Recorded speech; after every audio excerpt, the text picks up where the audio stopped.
All right, guys, what's going on? Haven't posted on the tube in a fucking minute, but right now we're getting ready to go hit chest. I'm doing the same shit I do every day. First, weighing out my chicken, making sure we got 7 ounces in here, but we got 7.4. Because if you're not meal prepping for post-gym, then you were doing something wrong. I don't know how I would get all my meals in if I didn't. Because right now I'm eating I'm eating 6 meals a day. And it is quite a bit, but I'm gonna chop this shit up. Oh, I chopped myself.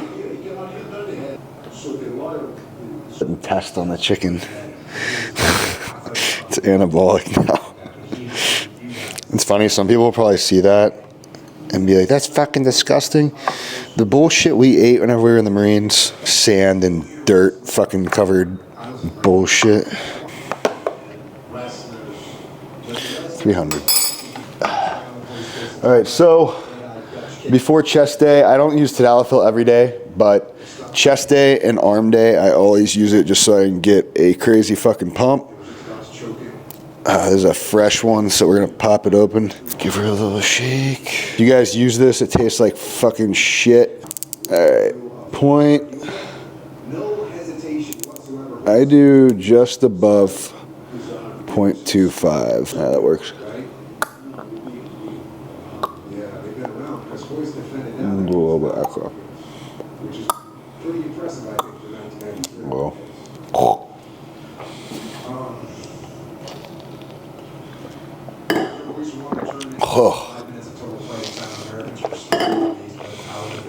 And then in my water, I've been using these Santa Cruz medicinal electrolytes. They definitely help give you a good pump because of all the sodium in them. And then we're gonna make pre-workout shake as well. All right, so I've been using HD Muscles Black Pre. Honestly, they have some of the best tasting pre-workout I've ever had. This is the strawberry mango and it tastes delicious. There's not a lot of pre's that I'll actually sip on. But recently, I used to just chug my pre-workout right whenever I got to the gym. But recently I've been trying to sip it on the way there. That way I get it all in about 20, 30 minutes before my lift. So we're gonna do 2 scoops of this. And then, also to enhance the pump, we're gonna do a couple shakes of salt. Oh, this dirty bastard was gonna, the last time I did it, this fucking thing popped off and I put about half the shaker of salt in there. So I'm gonna be very careful this time. Shake, shake, shake. Shake, shake, shake. Shake your groove thing. Pre-workout is made. Shake that shit up.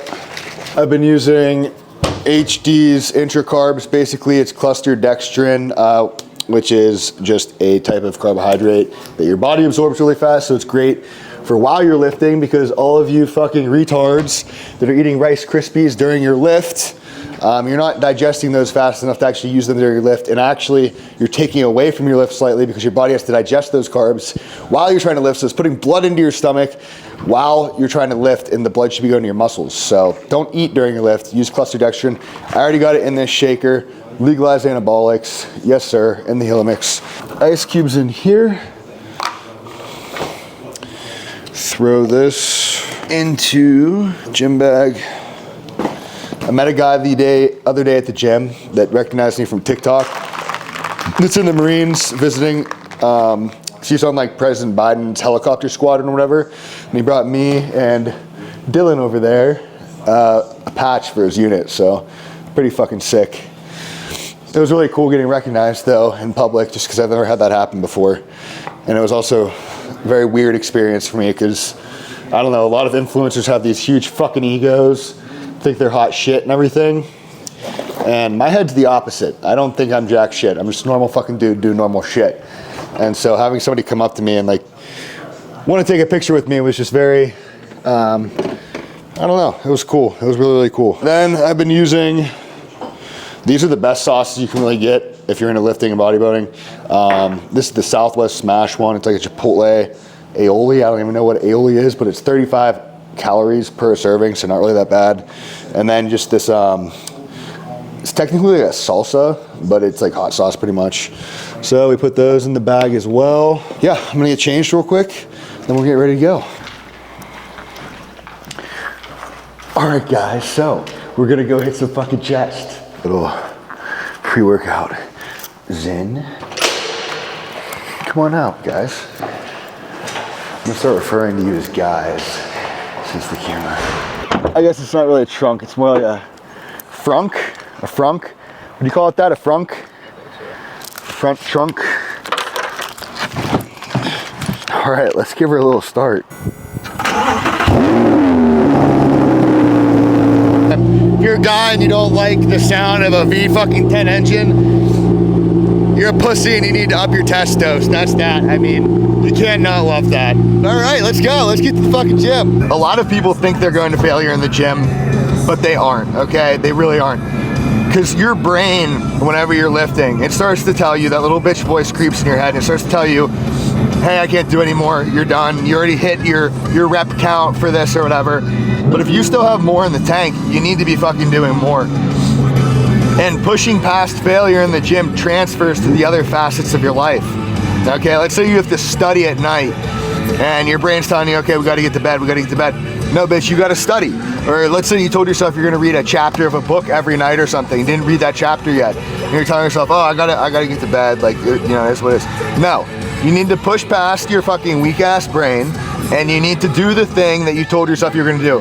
The more that you give in to the bitch side of your brain and don't act on those commitments, you're telling yourself it's okay to be a quitter, it's okay to not do the shit that I told myself I was gonna do, and you're gonna start to lose confidence in yourself as well. And whenever you lose confidence in yourself, it makes it more difficult to, you know, conquer that bitch voice.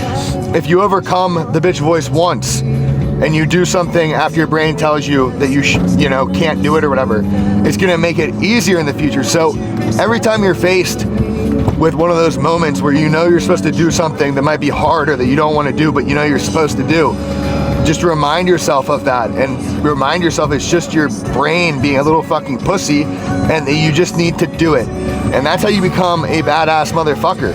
That's how you become a badass motherfucking man, a man that's capable of doing anything that he sets his mind to. And that's what determines a man's value in this world, is your capability of doing things, your capability of overcoming adversity and doing shit and getting shit done. It all starts in the gym with pushing yourself to failure past that point where your brain is telling you don't do anymore, and then transferring that mental toughness that you learn in the gym to the outside aspects of your life. That downshift.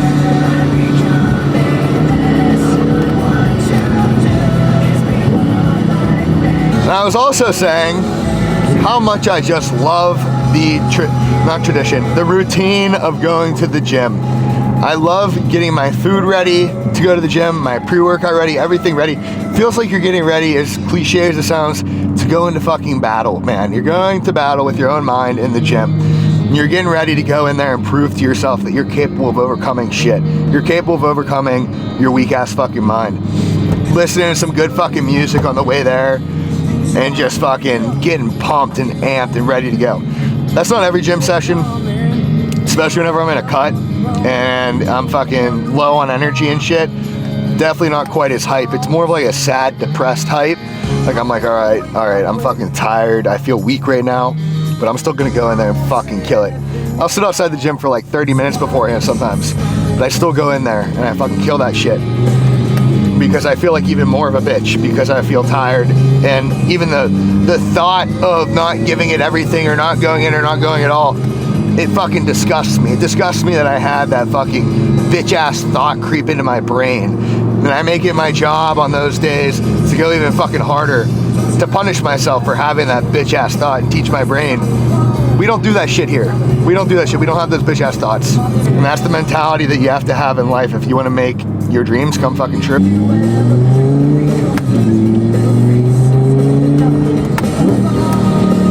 I love it. I love it. Close one. Oh, look at that.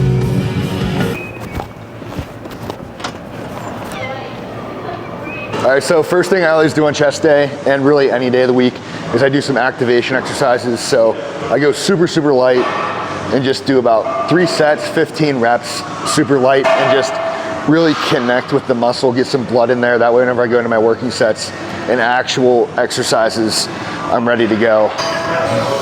So first movement that we do on chest day is an incline press movement. Usually I switch between dumbbell press, this Smith machine incline press, but recently I've been using this machine incline press just because my shoulders have been tweaking a little bit. So obviously using inclines is gonna be a bit more unstable and put a little more pressure on your shoulders. First set that I did was a warm-up set, 10 reps, super light. Basically for this set, I'm adjusting the seat. I'm also adjusting my elbows and health bar out or inward. I'm putting my hands to get the best activation on my chest. And we just use that warm-up set just to focus, close your eyes, focus on the chest muscle, make sure you're activating it. You have all the seats and all that shit adjusted perfectly. And then I'm moving into feeder sets now where I'm gonna slowly increase the weight by about a plate each time. Just doing 2 to 4 reps, something like that. Feeling out the weight and then either going up in weight from last week or going for the same weight from last week but more reps, or the same amount of weight, same reps, just with better form, better control of the weight. All 3 of those are different forms, progressive overloading.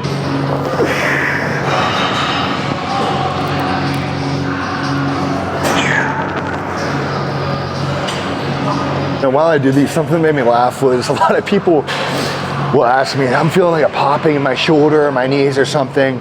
Should I stop doing this or that? Dude, I feel popping in my shoulder in almost everything I do. It's just something along the way of bodybuilding and trying to get, fucking huge that you're gonna experience. All right, so this is gonna be my first working set. Last week I did 6 plates for 8 reps. My rep range is 8 to 10 reps.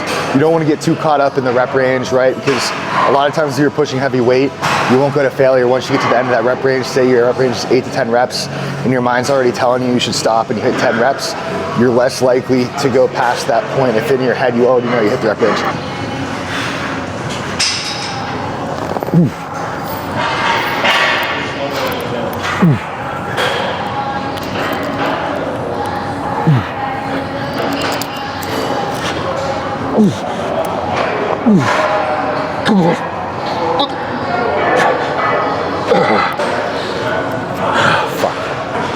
I think that was one less than last week, but it felt easier than last week, so that's a good sign. I'll try to get 2 more. Let's go.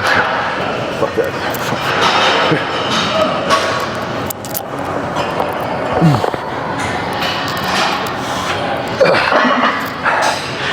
Is it fucking optimal to try to squeeze out the last rep or anything? No, but I felt like fucking doing it, so I did it. And I was pushing myself, so that's all that matters at the end of the day. Next movement's gonna be a lying flat chest press that converges at the top. I fucking love this machine's my favorite. Now, today felt really fucking light as I was doing my feeder sets, which is funny because I was actually weaker on the incline press. So that's probably a sign that I need to warm up a little bit more before doing that first movement. Last week I did 6 plates for 10 reps, which is the top of the rep range. So I added 50 pounds. We're gonna see what we can do. Motley Crue playing Kickstart My Heart. Get your fucking height, baby. Come on. Like she gets off 7 pounds in my heart. Right? Sometimes I can discuss this and I'm good. It's all one. Think ahead.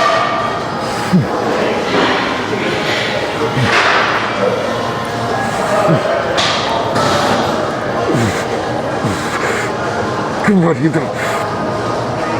Second set on this machine is going to be the same exact way that we're doing a rest pause set. So basically you go to failure, rest 10 seconds, failure, rest 10 seconds, failure. Now this is not the most optimal way of lifting or anything, but watch out, you can go.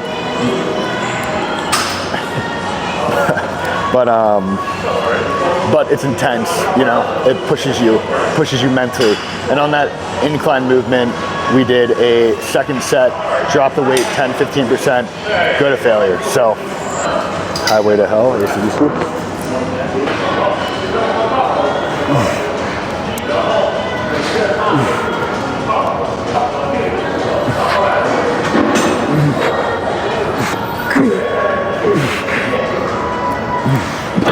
So now we're gonna wait 10 seconds.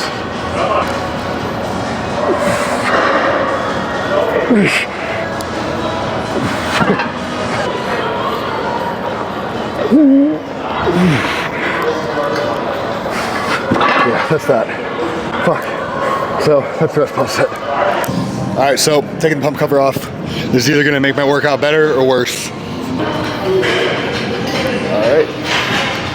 better. It's gonna make it better. Obviously, even though we're bulking, staying lean, still got chest striations. Yeah, overall looking pretty good. That'll work. That'll do, donkey. That'll do. Let's go do this shit. The next thing we're doing is gonna be three sets of pec deck flies. So pretty simple, pretty basic. Everybody knows pec deck flies. And at the top of the movement right here, I bring my elbows closer together. That way I get the full contraction.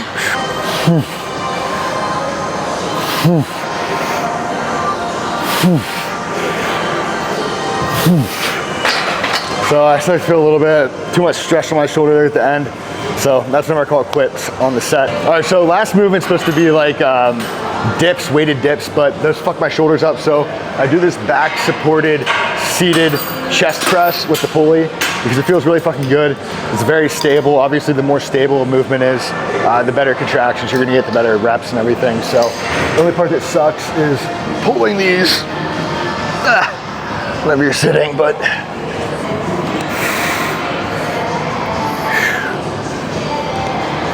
and you'll notice I kind of cross my hands at the peak of the contraction just because I feel like it helps me get the full contraction.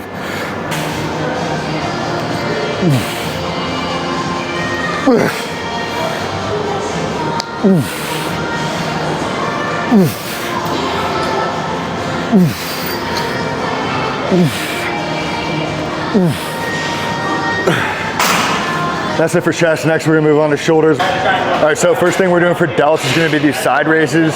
Now, this is something that I like to do unilaterally personally, just because think about it, if you're trying to do two arms at once, it can be harder to concentrate on the muscle. So using one arm helps me to do that.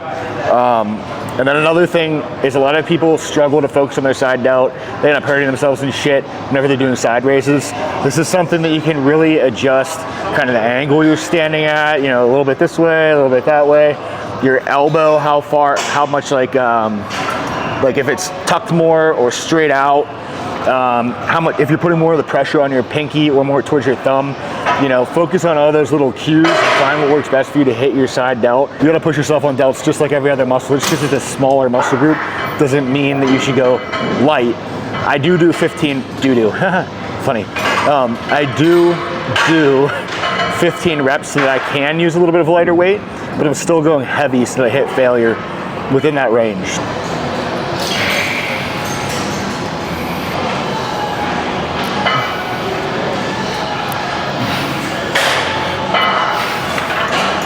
Yeah, I'm committing a sin. I'm putting rubber plates with metal plates. I know you're not supposed to do that, but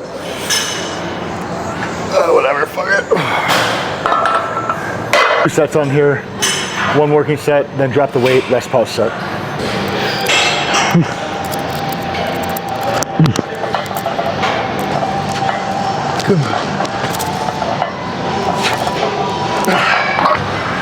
Fuck. What was I gonna say? Oh yeah, this is another movement.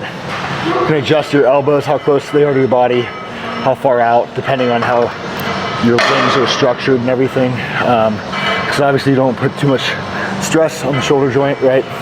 So you wanna tuck them a little bit. But I do love this machine. It's got a little bit of a incline. That way you're pressing overhead and back a little bit rather than straight up. I do prefer using dumbbell overhead press, but like I said, my shoulders are kind of fucked, so can't let my ego get in the way. Try overhead pressing, really heavy weight, and end up fucking them up, so use the machine. Where the fuck I set my phone? Oh. All right, fuck, I was getting frustrated there. It's the little shit that fucks me up. Where did I set my phone? Fucking lens kept flying across the gym floor. Fucking do it.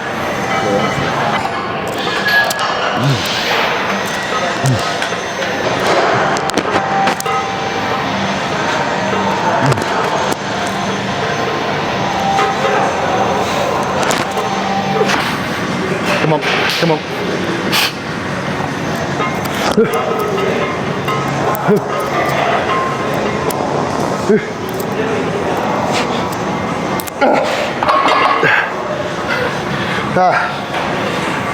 Good last set. So this is the current physique with the shirt off. Pretty lean, obviously. Still got veins coming through, abs. Got some, I don't know if you can see them, but ab veins still. Taking things serious this off season, not fucking around, staying on a diet, not using it as an excuse to cheat or anything, because I want to make the most of it, so that's fucking chest day. Coda boy is hungry. This is my pupper's Coda. And we got a little storm going on outside right now, which is awesome. The rain slowed down a bit, but I absolutely love a nice thunderstorm to fall asleep from. But in the meantime, I said but like 3 times in a row. I did go to the store and I bought this cute little camera. Check this guy out. It's a, I gotta fix this shit. Sony ZV-1 Mark II. Nice. And I got a new laptop. I'm gonna be using this for editing YouTube videos because I have a goal. Oh shit, I'm still getting used to this. I have a goal of posting on YouTube every day for at least 30 days straight. Then hopefully by that time it's a habit and I just do it every single day after that. Alrighty guys, so I did end the video a couple minutes ago, but actually I gotta get some dog food. Got my chicken here with me. So I'm gonna take you guys along for the ride. Is she just so purty? So I figured while I'm sitting here, I'd talk about mental toughness a little bit, right? So mental toughness is pretty much your capability of overcoming adversity in order to achieve your goals. Sounds pretty simple, right? All of us want to believe that we are mentally tough. In our heads, we try to, but typically what happens is whenever we face adversity or a challenge, or we create an excuse, I guess, for, you know, why it was out of our hands, why we couldn't achieve what we were trying to achieve, and blame it on some external circumstances. But what you need to realize is, this sounds a little bit cliche, but if there's a will, there's a way. Anytime you really want something really bad, you're gonna fucking get it. But a lot of people don't have a strong enough why for why they want to achieve their goals to get them through that adversity. And it's much easier to just blame it on external circumstances and make up excuses as to why they couldn't achieve that challenge. And what, or not achieve that challenge, achieve that goal. And what a lot of people don't realize is, right, a lot of times adversity, it's a 30-second thing, a 5-second thing. It's waking up in the morning and, you know, that 5-second battle you face with yourself to either snooze the alarm or get the fuck up like a man, right? And most people give in and they snooze that alarm. They tell themselves, oh, I can sleep 5 more minutes. It turns into fucking 2 hours. And what you're doing whenever you give in to that little voice is you're making it more difficult to overcome later challenges because you lose confidence in yourself. The serotonin in your brain lowers. You hunch the way you walk. It becomes literally harder to achieve future challenges. Versus if you just fucking sucked it up for that 5, 30 seconds, whatever it is, and got through that adversity and accomplished the goal, your serotonin would get boosted and it would make future goals, future adversity easier to overcome and future goals easier to achieve. And as you build this mental toughness, you need to continuously find new stimulus to get through. You need to find new challenges, bigger challenges to continue to overcome. Otherwise, you begin to get complacent. So if you make, let's say right now you make $50,000, right? And you're not very comfortable. And then you do something difficult, whatever, start a business, and you make $100,000. And if you don't try to push yourself even further, you're gonna get comfortable with that $100,000. Eventually that comfort's gonna start to leak into all the other aspects of your life. And before you know it, you're back down to making $75,000. And then you might get hit again. Oh fuck, I'm losing money. And it's gonna kick in. You're gonna go, okay, I need to fucking work harder. Get back up to 100,000, maybe 110,000 this time. Then it's gonna fucking get comfortable, get complacent, goes back down to 80,000, you know what I mean? But if you never feel satisfied at that $100,000 and you feel the same way at $100,000 a year that you did at 50,000, you're gonna keep pushing yourself. You're gonna keep pushing yourself through adversity and new challenges, and now you're gonna be making 200,000, and you keep building on that. You can't get satisfied with what you have. You need to continuously be looking for new challenges to overcome and keep pushing yourself, because you're not gonna stay where you are. You're gonna get worse. Start small. Don't set a big goal to start. Because if you set a big goal to start, you're more likely to fail, right? Especially if you have no mental toughness to begin with. You're more likely to fail, and then what's gonna happen? What I said before. It's gonna make it harder to achieve other goals. Versus if you start small and build your way up, achieve something small that's difficult, then a little bit bigger, then a little bit bigger. You're building your confidence slowly, and then something that once seemed almost impossible, now you know in your head, I can overcome adversity, I can overcome challenges, and it's gonna be a lot easier. And something else that you guys have to realize about mental toughness and discipline and all of these things, they're skills, right? You need to be working on them constantly, because it's very, very easy to tell yourself, okay, I was mentally tough for this one thing. I did this one hard thing. Now I'm gonna take it easy. And then you get complacent and comfortable, right? I see a lot of guys that get out of the Marine Corps that do this, right? They go into the Marine Corps, which is obviously, everybody knows, a difficult thing. There's a lot of adversity. You become very mentally tough, disciplined whenever you're in there. But then they get out and they're the exact fucking opposite of mentally tough or disciplined. They're fucking lazy. They drink all weekend, every weekend, and then they bitch and moan about their lives, and they just aren't happy with themselves. And it's because they did this one mentally tough thing and they live on that the rest of their lives. It's like somebody that played college football and they talk about it when they're 50 fucking years old because they didn't accomplish anything else with their life because they got comfortable and complacent. So you need to be constantly, like I talked about earlier, you know, aware of the fact that your brain wants to get comfortable. Your brain doesn't want to do hard shit. It doesn't like adversity. It's gonna try to convince you to stay away from that kind of stuff. And you need to say, fuck you, bitch. I'm still doing hard shit. I'm still doing difficult shit. And if you're aware of it, it's a lot easier to overcome it, because if you're not aware, like I'm telling you right now, so you are aware, you can't use that as an excuse anymore. But if you weren't aware of it, it's very easy to fall into that trap because you don't even know it's happening. So it feels more real and valid. But I'm telling you right now, so you can't use the excuse, that's your brain fucking with you. That's your brain fucking with you. Your circumstances are created by your actions. You're not created by your circumstances, all right? They don't hold you back. It's all in your fucking head. You just have to start getting the shit done, facing adversity and overcoming it. So we have arrived to the grocery store. Let's go. I'm taking a risk in not getting a cart. Usually I don't get a cart and then I end up needing one because I remember I need a bunch more shit, but I think we only need eggs and dog food. So hopefully I don't think of anything while I'm in here. That should be it. Let's get my dog this food. It's like in the fridge department, not fridge department, the fucking fridge area in the dog section. It's like actual chicken and shit. Just because, you know, I don't want to be feeding my dog bullshit. Then I get these organic pasture raised eggs. I don't really know if there's a real difference, but hey, fuck it. If there's even a small difference, then we're gonna pay a little bit extra to get these. Shit, I can't grab these with one hand, so put the camera back in the pocket. There we go. All right, groceries complete. Now we're gonna head back to the car and get the fuck out of here. Oh, I'm all zoomed in. There's my baby, looking all purty. Okay, and tasks for today. Did I cheat on my diet? No. Did I post 2 reels? Yes. Did I post 6 TikToks? Yes. And did I journal and read? Yes. So those are basically all the critical tasks that I need to accomplish every day, and I use that whiteboard to hold myself accountable at the end of the day. So I just check them off. That way I get a little dopamine hit, you know? I accomplished everything, feel a little bit better about myself. But now I'm gonna eat my last meal and head to bed. It's like 9:50 right now, so I'll see you guys tomorrow.